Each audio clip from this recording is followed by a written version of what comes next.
Welcome to another edition of the Finance Rebel Show. All right, this is the show where we rebel against financial myths. And today's topic is a juicy one. It's another myth.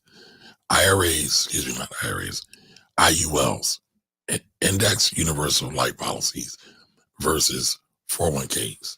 Now, I've been getting a lot of, I don't know how to call it, messages in my DMs. And people have been asking me to review these videos over on Instagram, asking me, what do I think? Do I think IULs or Index Universal Life Policies are better than 401ks? So I wanted to go over a couple of them because I've been getting a lot of them, like kind of like barrage with them a little bit, right? But I wanted to go over a couple of those. And then I wanted to break down what an IUL is, what a 401k is, and how everybody can kind of look at this and make the decision for themselves. But hopefully by the end of this broadcast, you'll be armed with more information to make better decisions with your financial life, especially around insurance, life insurance. But all right, I want to watch these two. This is the first one I got. And I got these like the day of January 1st, New Year's, and then like the day after, and then I got some other ones. But these are the two that I've seen I've been getting a lot of. So let's look at this one. Let's see. Don't want to get in trouble. Let me silence that. All right, so this is an Instagram reel, right? And it says setting aside $500 from each paycheck into a max funded IUL instead of your 401k can turn into $1,505,000 tax free and pay you $105,000 income every year in retirement. So I got that. And I said, oh, interesting. We're talking about life insurance. Life insurance is important. Y'all know I feel that life insurance is probably one of the greatest financial innovations ever to come about. So I said, all right, cool. But then I get this one. Mind blown. You're amazing. If you save $500 every 2 weeks into an IUL, you can accumulate $1.5 million and pay yourself $105,000 tax-free every year while you're alive. Now, I'm going to tell y'all, I kind of hate these. The reason why I hate these is because personal finance is personal. And anytime you see broad scope advertisements, they tend to be faulty. And the reason why I say they're faulty is because, again, personal finance is personal. So if you don't understand what's truly going on in a person's life, you can't really say this one product is better than the other, works better than the other, is better than the other, because it all depends on strategy, right? But I want to go into it a little bit deeper. Now, I've been around for a while, right?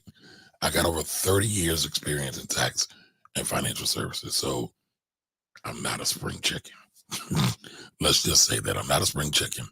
And so when I think about these things, I think about things I've experienced in my past. And guess what? I thought about a time way back in the day, back in my day, when IULs were very popular. And again, I'm going to break down what IULs are and how they kind of blew up back in the 80s during times of high interest rates. Now, just keep that in mind.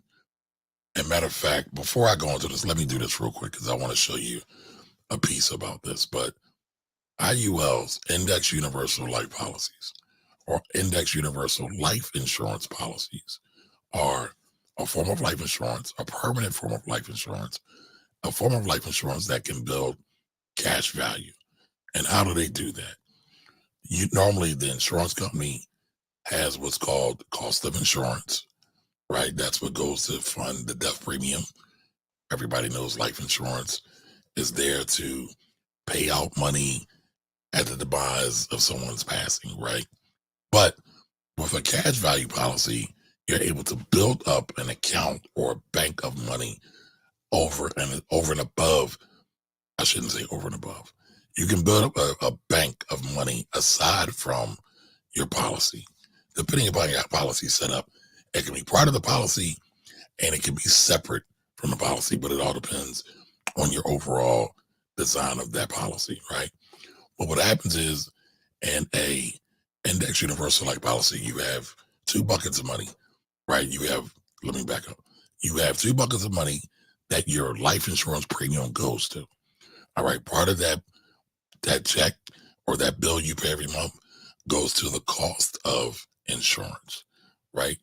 And then another part of the bucket goes to, again, that bank, which is a separate pot of money that builds up in cash value.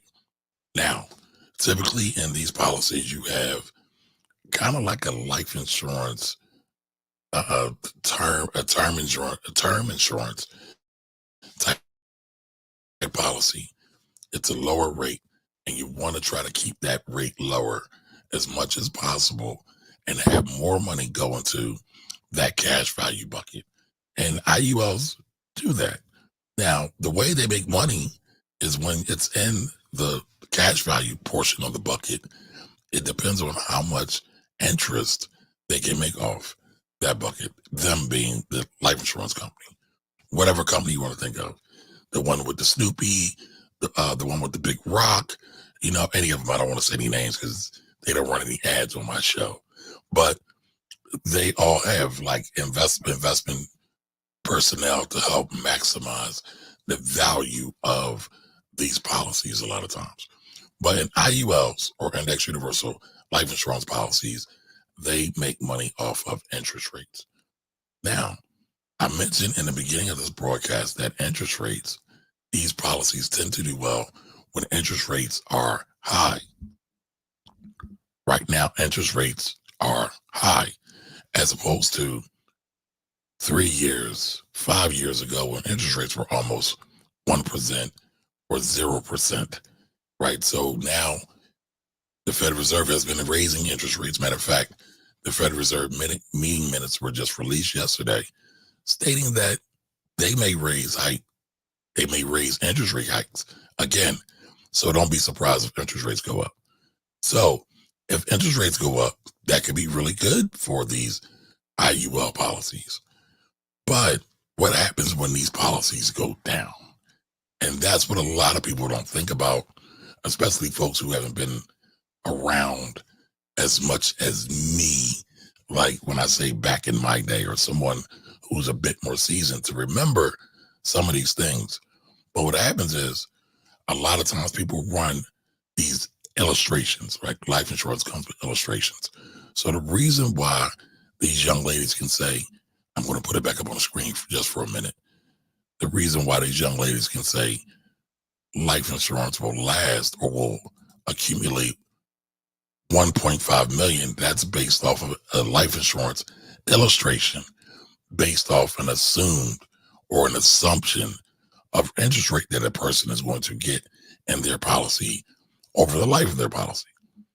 What they don't tell you is interest rates fluctuate. If you go back to the 70s, interest rates were much higher than they are now. If you go back to the 80s, interest rates were way higher than they are now, right? And they were very, very high because they were combating inflation. Sound familiar? Well, it sounds familiar to today. And there's an article I dug up that I want to go over with you all. And I'm not going to read the whole thing, but I want to give you a flavor and a taste of what was going on back in the 80s, similar to what's going on now. And which kind of tells you why so many life insurance salespeople are promoting this product on social media. So give me 1 second. I'm going to pull that up. Let me find that. Here it is right here. So this is not a policy. This is an article I found on the Wall Street Journal, one of my favorite publications for money, right? Is anybody shocked? Probably not. Right, it says here, universal life insurance, a 1980s sensation, has backfired.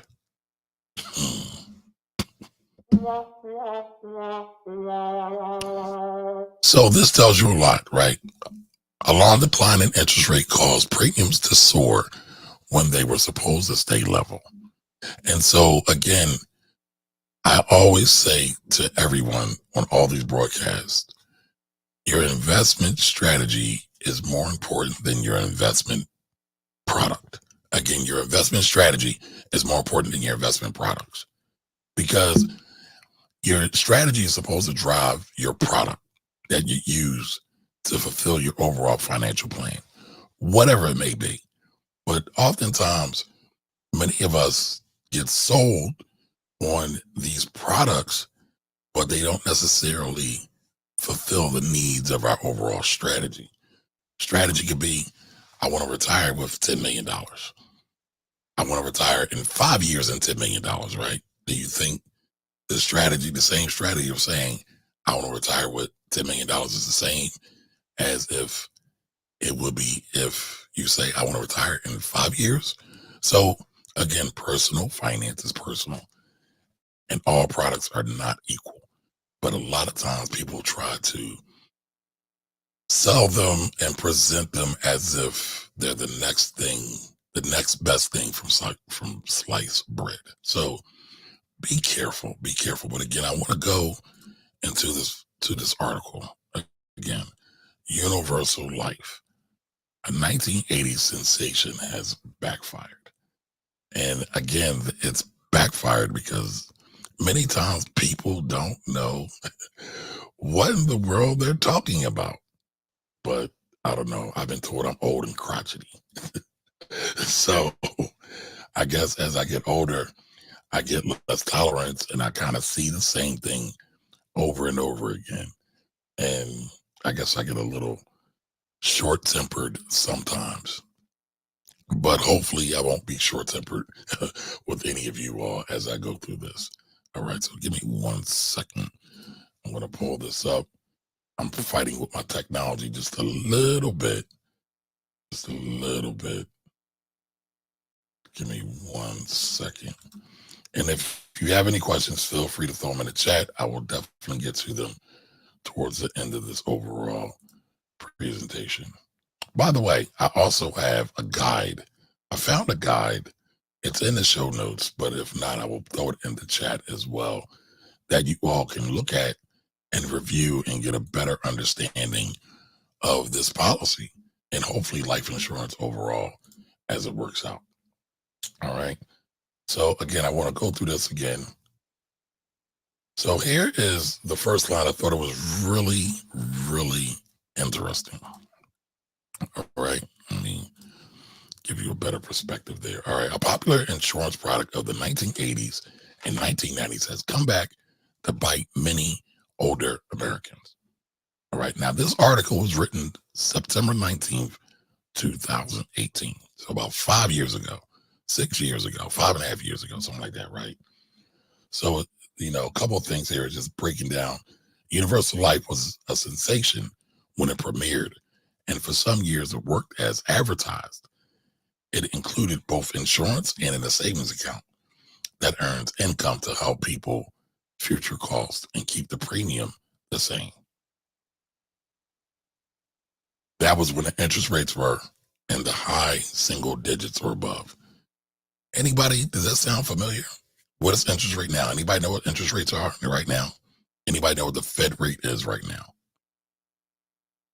All right, today's rates are completing a decade at historically low levels.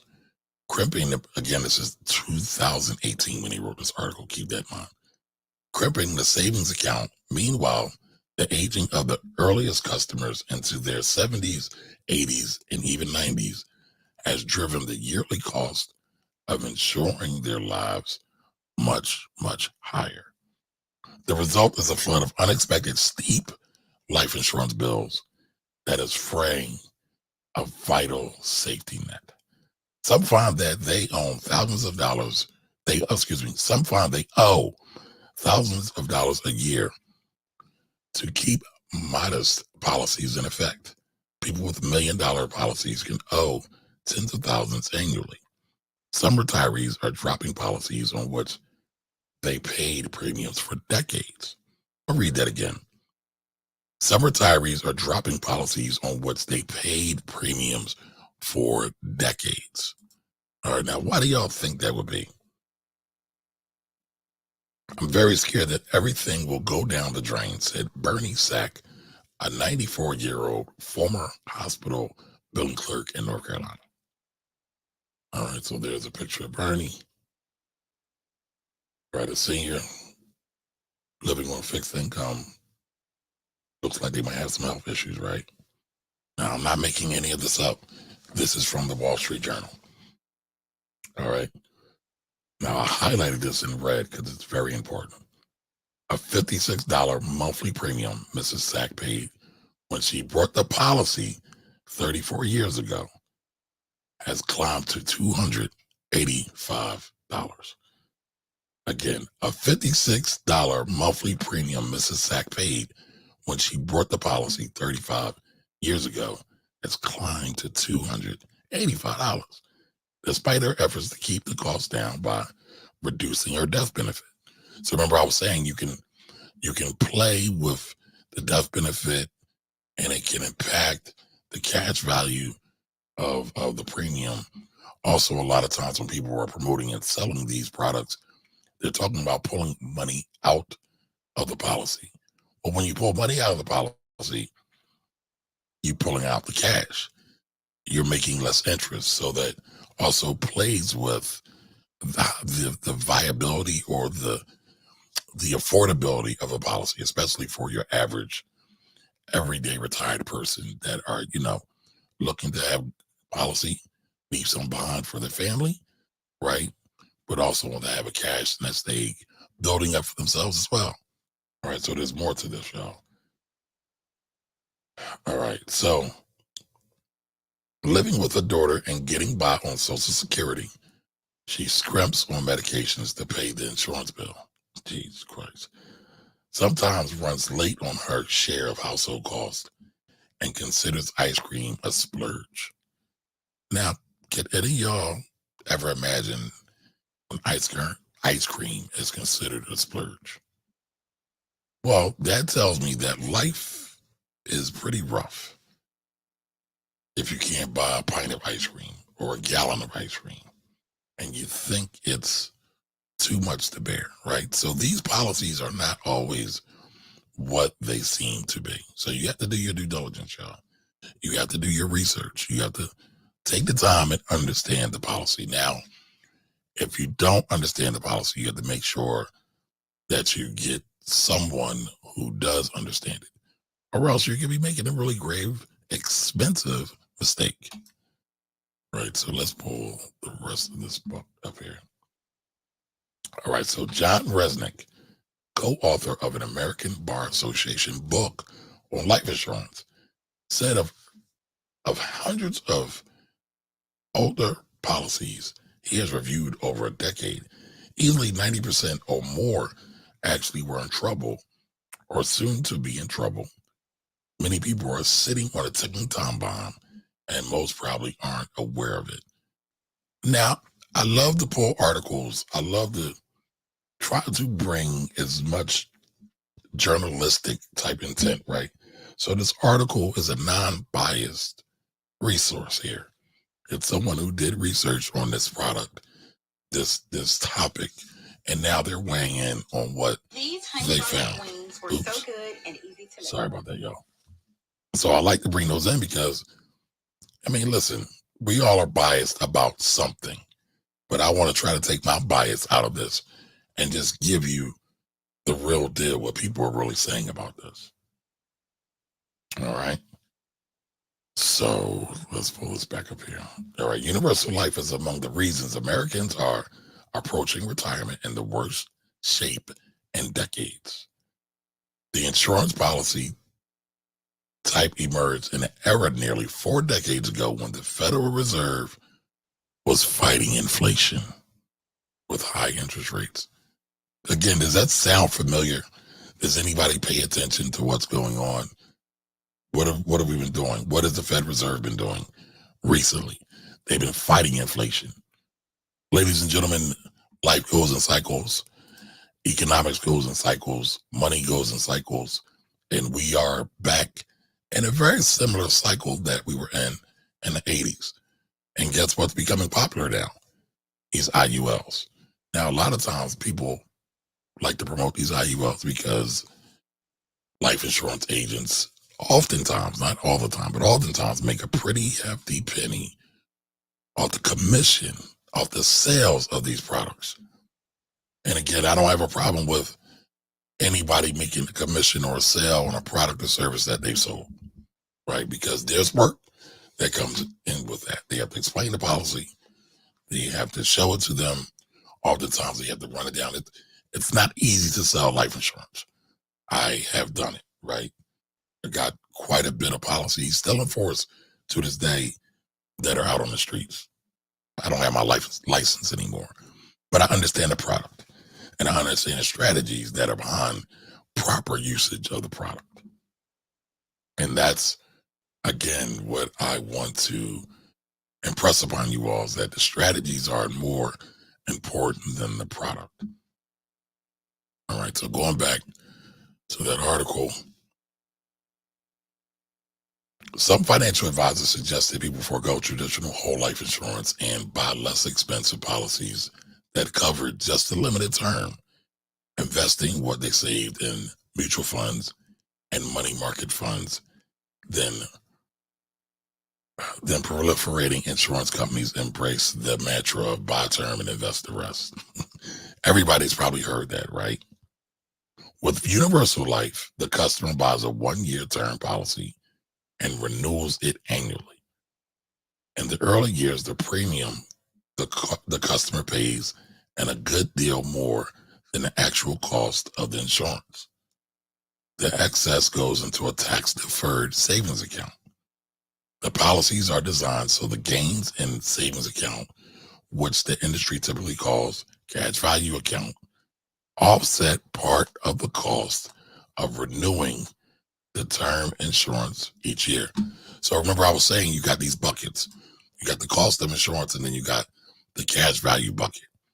So the idea is to keep the cost that you're paying for the cost of insurance really low in the beginning, and you're putting the majority of the money that you're making in the cash value bucket. And as that cash value buckets, as you age, there's more money in there, more interest has been made, there's a bigger pot of money in there. Life insurance, the cost of insurance goes up the older you get. So the older you get, the more costly life insurance is, the more expensive it becomes.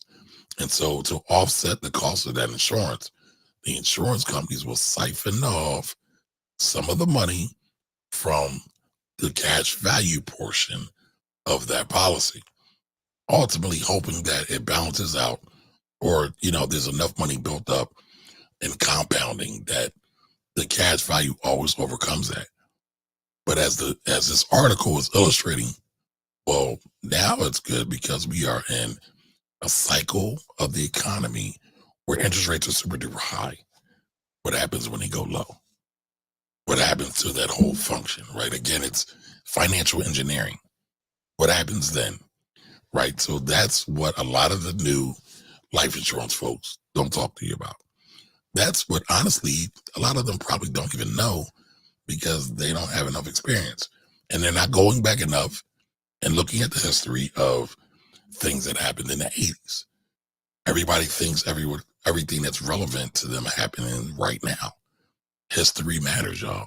History matters in everything you do, but especially in your money. And again, what's the saying? History doesn't repeat, but it rhymes, right? So right now, the economic history of the 80s isn't the exact same of what's happening right now, but it's similar.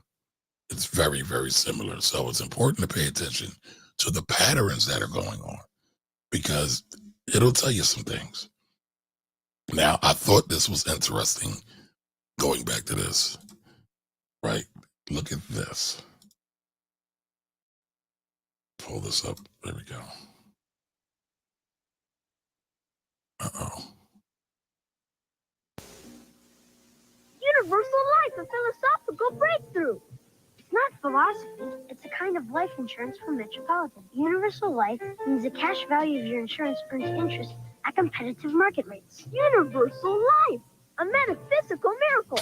Within limits, you can skip payments or vary the amount of coverage. You mean it's a kind of insurance from Metropolitan? Yes, that's all right too.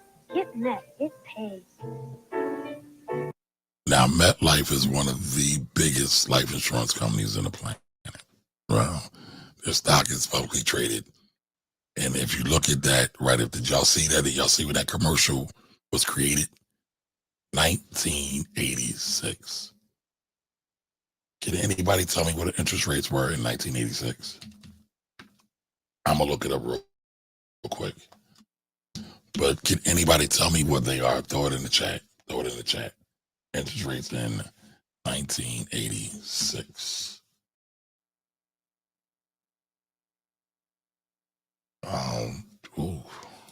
Let's see. Okay, so I'm getting a roundabout. I'm pretty sure I could narrow this down.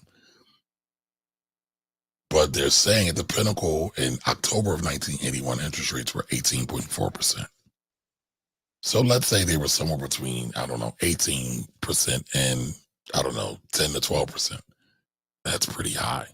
Still higher than what it is right now. So, as I was saying earlier, interest rates from the 80s are kind of the interest rate environment, rather.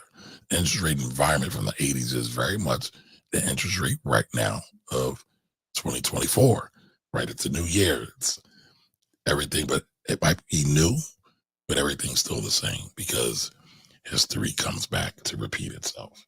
So, I wanted people to really think about this and give some thought about this, because what I'm finding is that social media is so powerful that it touches us all, everywhere, old, young. People know some of these things, and nobody's really giving thought to it to say, hey, this might not be good for me. I'm just going to try it.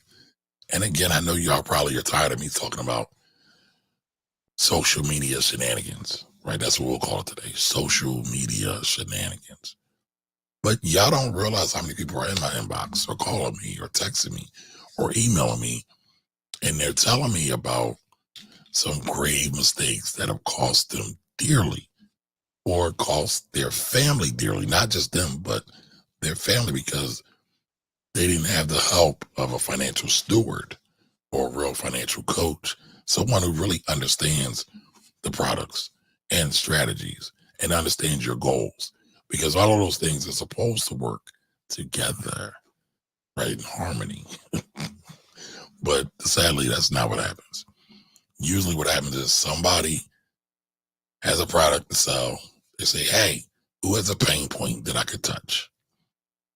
Life insurance. Oh, people need to get life insurance. They do. I tell you all the time, I think life insurance is phenomenal. But it's just like anything else. It's got to work for your situation, for your needs, for your priorities, for your cultural values, and what you want to have happen overall.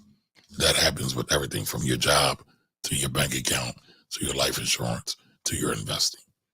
I mean, a lot of times in the United States, we don't even think about these things, right? But when you look at some of our Muslim brothers and sisters, they are governed by Sharia or by the laws in the Quran when it comes to money. So their religion and their culture guides them.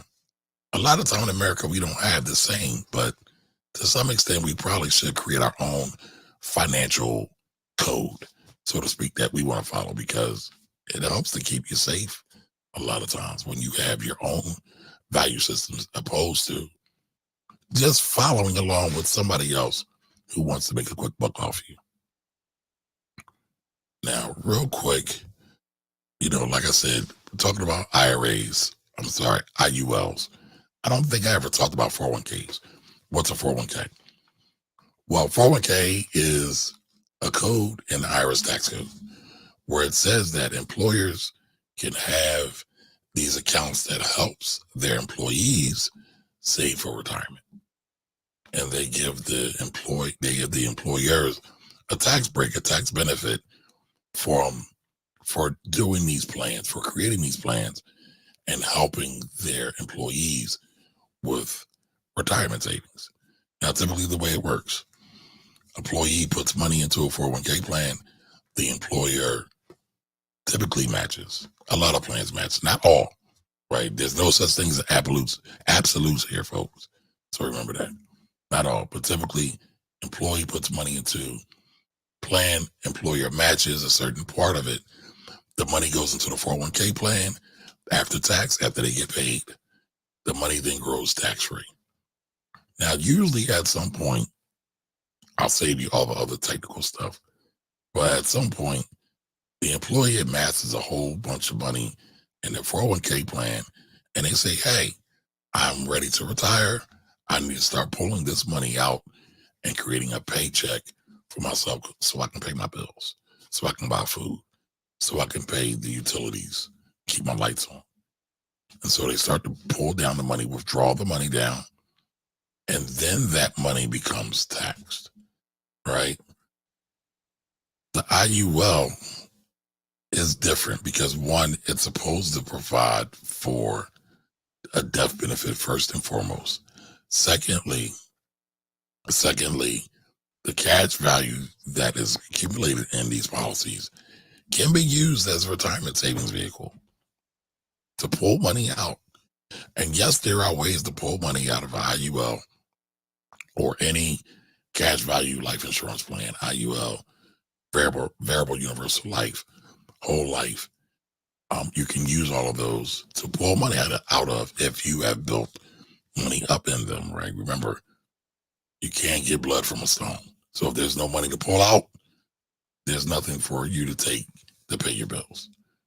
But again, there's so many other intricate things that go on with these life insurance policies. You can literally blow up these policies by taking too much money out, not funding them properly. If you lose your job and you don't have the money to pay the bills, right, you're behind on the premiums, that could, again, I'm speaking broadly here in general sense because, again, every life insurance policy is different, right? So, but there's so many things that could happen, and a lot of it has happened, very well documented, that many of us who are thinking about getting into these policies should be well versed, well researched when buying these policies, investing money into these policies, right? And so, I want you to think about that. Are 401ks perfect? No, they're not. But most of the millionaires that I know invested in a 401k some kind of way. Because remember, there is no employer putting money into your insurance policy 9 times out of 10, like there is into your 401k plan. So you got to keep that in mind. Now, there was one more thing I wanted to show you all before we get out of here for the night. But I just wanted to show you this one. Got to pay the bills real quick, and I'll come back real quick and show you the rest of this. In the complex universe of digits and balance sheets, there exists one distinct personality always prepared to tackle financial conundrums. Welcome to the world of Camari Ellis, an enrolled agent, the tax problem fixer, the unsung hero of the financial realm. His trusty calculator isn't merely a mundane device. It's transformed into a potent weapon of justice in his capable hands. With it, he slices through thick layers of bureaucratic red tape and untangles the knotted web of convoluted tax codes. He strides forward as the vanguard of taxpayers, simplifying and demystifying even the most labyrinthine tax issues. No tax-related predicament insurmountable for this steadfast champion. Camari Ellis stands tall as the people's advocate in the ever-changing financial landscape, a beacon of hope and trust. If you're faced with an intimidating encounter with the IRS, don't confront it unaided. Seek the assistance of Camari via thetaxproblemfixer.com. The relief you will feel and the gratitude of your wallet will be tangible. Stay with us for a few moments as we delve deeper details. Loop back in seconds. All right, so tonight's episode was sponsored by the Tax Problem Fixer. So if you need any problems, tax problems fixed, go over to their website and book an appointment. All right, so I wanted to show you this last part. I thought this was really cool. What is universal life? Now, this was a guide put together by CNN, right? A news outlet. A lot of times you don't think about life insurance with a news outlet, but they put it together. Why did they put it together? Because so many people have been talking about it. And when you look at this here, let's see here, let me blow this up. This was published November 13th, 2023. So this is a great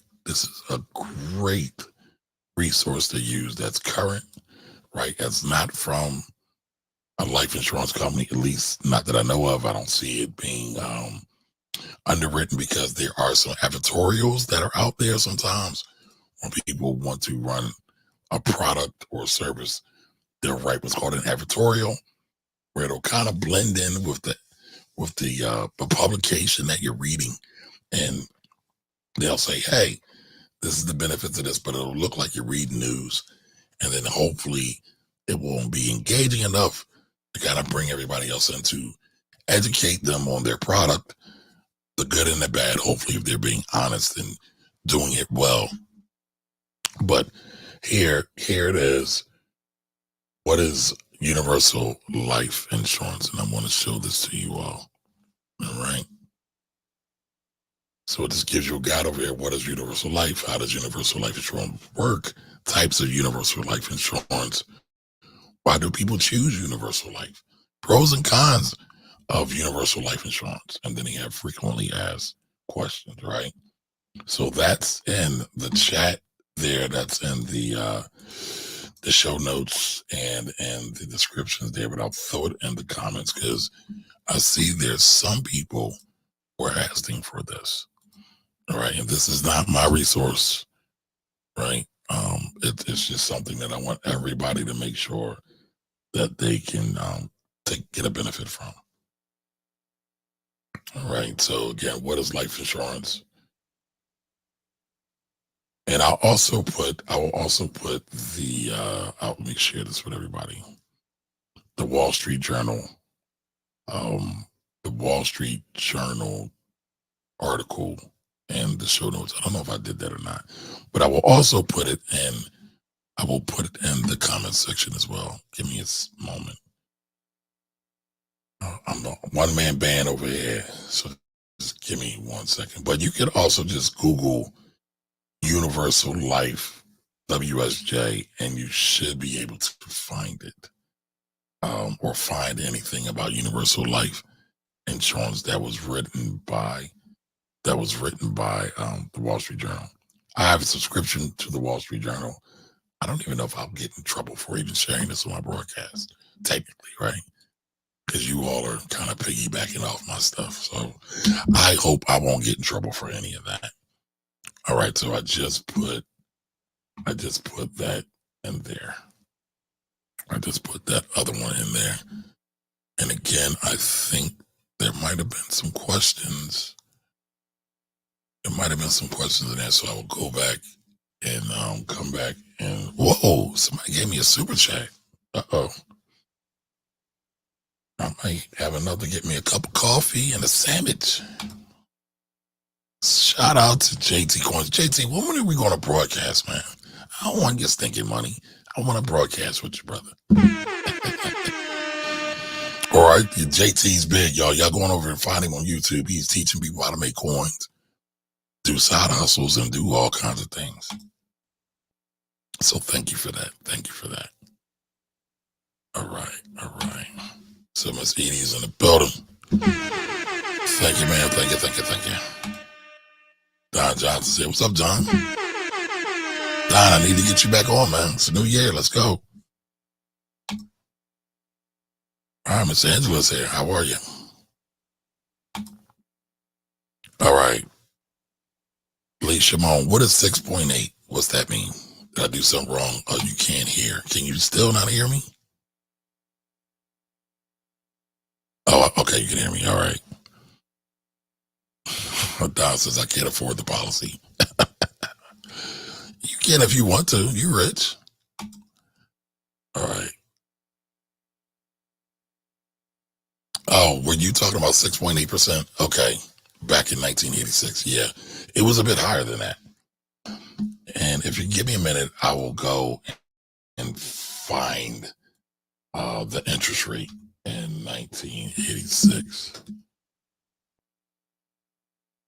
All right, so this is what the folks are telling me. This is what the folks are telling me. Let me pull it up, put it on the screen. Pull it on the screen and put it on the screen for y'all. So y'all don't think I'm just making this stuff up. Listen, it's important to get people to show you proof. Sadly, there's so many scammers out here in the world. People just make all kind of things up, all kinds of shenanigans. So I tell y'all, don't believe nobody, because I don't believe nobody. I think everybody lying, because sadly, most of them are. All right, so I'm looking here. So 1993, the 30-year, this isn't perfect, but this will give you kind of a sense of the time, right? In 1993, the 30-year fixed rate mortgage was 7.31%. And when you look on this, if you're listening to the replay on the podcast, I'm looking to the left and we're climbing up a mountain. So in 1986, the annual average 30-year fixed rate mortgage was, it moved on me, y'all, 10.19%. It's 10%. So that was the mortgage rate, the 30-year mortgage rate in 1986, 10%. So it goes to say that interest rates were at least 10% in 1986. Anybody know what is the interest rate now? So and here's a funny thing, right? So here I'm saying the annual average 30-year fixed rate mortgage in 2023 was 6.8%. But if any of y'all been following, not me, but just the news and everything else, y'all know that they was talking about interest rates being as high as 10%. 8%, high as 8%. So rates were that high last year. Now we're in 2024. What's going to happen? And the Fed Reserve just said that interest rate hikes this year might be a possibility. Might be a possibility. Matter of fact, let me pull that up real quick. Give me 1 second. Fed Reserve. Now, y'all do know Federal Reserve controls interest rates. They have a whole they have a whole cabinet of people to make the decisions on interest rates. And they make these decisions on interest rates based on their projections and outlook of the economy, especially as it relates to housing, unemployment, and inflation.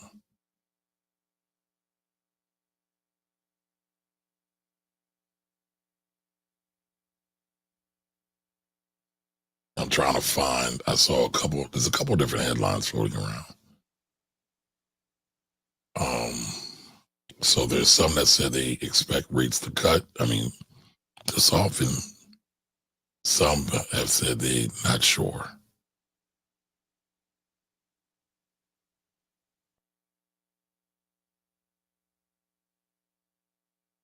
Let me see. Now I'm sure one of these is going to try to throw an ad at me. Happens every time. There it is. All right, hold on. I got to turn it off so I can show y'all. Let me pull this back up. All right, there we go. The Fed is expected to cut interest rates in 2024. But again, like I said, I've seen that. They said they're expecting it to soften slow.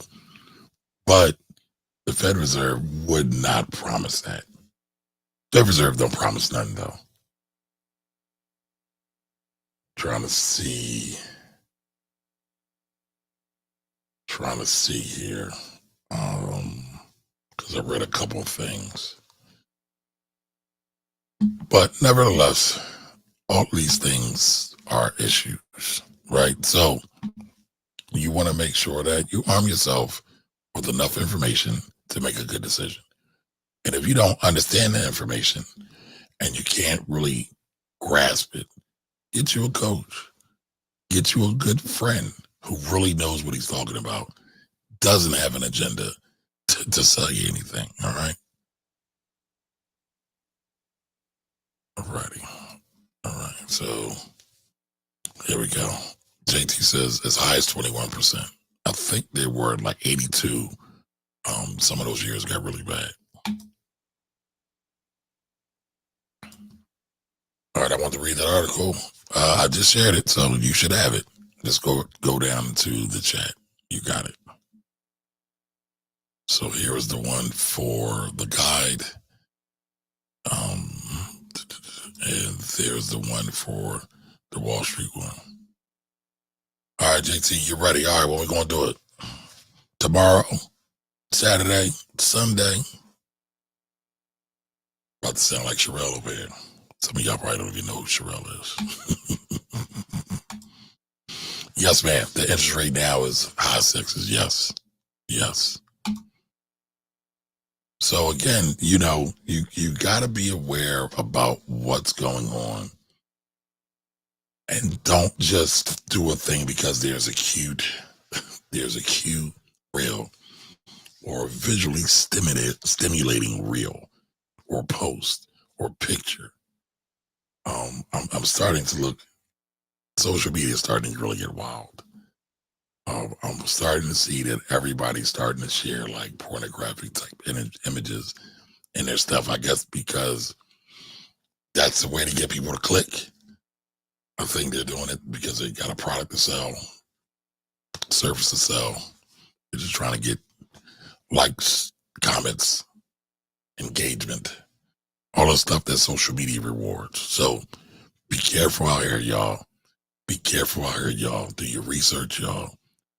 And verify the people you listen to. What I mean is, what do they say? Do they stay consistent? Do they change with the wind? Or do they just, they might be a little boring, but they always give you sound information. I'm talking about myself, by the way. So, but I appreciate everybody that joined us tonight. I thank you all. I will be back really, really soon.